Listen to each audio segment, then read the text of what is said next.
Okay, welcome to my educational channel విద్యా ఉద్యోగ సమాచారానికి స్వాగతం. కాంపిటేటివ్ ఎగ్జామ్స్కి ఉపయోగపడే చాలా ముఖ్యమైన ఇన్ఫర్మేషన్ అయితే అప్లోడ్ చేస్తున్నాను. ఛానల్ని సబ్స్క్రైబ్ చేసుకోండి. కొత్తగా చూస్తున్నవారు లేటెస్ట్ అప్డేట్స్ పొందండి. ఇవాళ ఇండియన్ పాలిటీ నుంచి ఒక చిన్న వీడియో.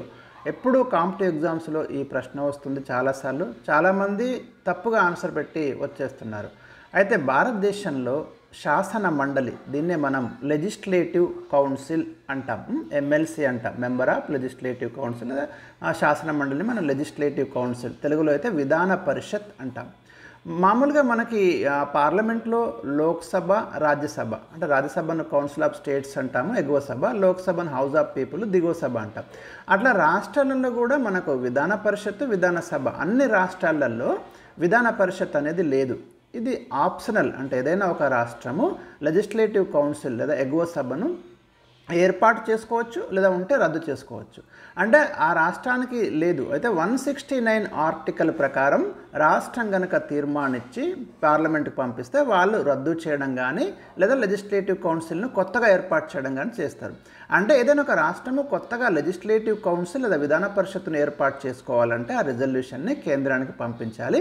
ఆర్టికల్ 169 ప్రకారము లెజిస్లేటివ్ కౌన్సిల్ని కేంద్రం ఆ రాష్ట్రానికి అనుమతించడం అనేది జరుగుతుంది. రద్దు చేయాలనుకున్నా కూడా అంతే, అదే ఆర్టికల్ ప్రకారము రిజల్యూషన్ కనుక పార్లమెంట్ పంపిస్తే వాళ్ళు రద్దు చేస్తారు. ఈ ప్రశ్న ఆల్రెడీ మనకు ప్రీవియస్ క్వశ్చన్ ఉంది ఈ ఆర్టికల్ మీద. అయితే భారతదేశంలో ప్రజెంట్ ఇప్పుడు మనకు 6 రాష్ట్రాలలో శాసన మండలి లేదా విధాన పరిషత్తు లేదా లెజిస్లేటివ్ కౌన్సిల్ అనేది ఉంది. ఎప్పుడు ప్రశ్న వస్తుంది, క్రింది వాళ్ళలో లేనిది ఏది, ఉన్నది ఏది, ఇట్లాంటి ప్రశ్న వస్తుంది. కాబట్టి ఒక్కసారి మనం ఇక్కడ చూద్దాం ఏ రాష్ట్రాలలో ఉంది శాసన మండలి. మీరు చూడండి, ఇక్కడ కర్ణాటకలో ఉంది, తెలంగాణలో ఉంది. కర్ణాటకలో 75 శాసన మండలి స్థానాలు ఉన్నాయి, తెలంగాణలో 40 శాసన మండలి స్థానాలు ఉన్నాయి. యూపీలో హయ్యెస్ట్, ఇక్కడ ఎమ్మెల్యే స్థానాలు కూడా ఎక్కువే, ఎంపీ స్థానాలు ఎక్కువే, రాజ్యసభ స్థానాలు ఎక్కువే. యూపీ పాపులేషన్ ఎక్కువగా ఉంది. విధాన పరిషత్ స్థానాలు కూడా ఎక్కువే, 100 ఉన్నాయి. మహారాష్ట్రలో మీకు 78 ఉన్నాయి, బీహార్లో 75 స్థానాలు ఉన్నాయి. ఇక ఆంధ్రప్రదేశ్లో మీకు 58 ఎమ్మెల్సీ స్థానాలు ఉన్నాయి. ఇక్కడ హైయెస్ట్ లోయెస్ట్ కూడా మీరు గుర్తుంచుకోండి. ఎక్కువ స్థానాలు ఉన్నది యూపీ, తక్కువ ఉన్నది తెలంగాణ, మీరు గమనించండి. సో వీటిని ఎట్లా గుర్తుంచుకోవాలి ఈ 6 రాష్ట్రాలను మనకు అనుకునేటప్పుడు మీకు ఒక చిన్న కోడ్ నేను ఇక్కడ క్రియేట్ చేసి ఇచ్చాను.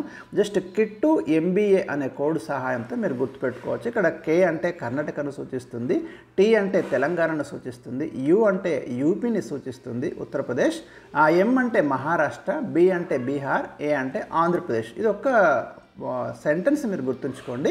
ఇవైతే మీకు ఈజీగా గుర్తుంటాయి. సో ఈ వీడియో నచ్చితే మీకు లైక్ చేయండి, షేర్ చేయండి, మీ కామెంట్స్ తెలియజేయండి. ఇలాంటి మరిన్ని ఇంట్రెస్టింగ్ వీడియోస్ కోసం ఈ ఛానల్ని సబ్స్క్రైబ్ చేసుకోండి.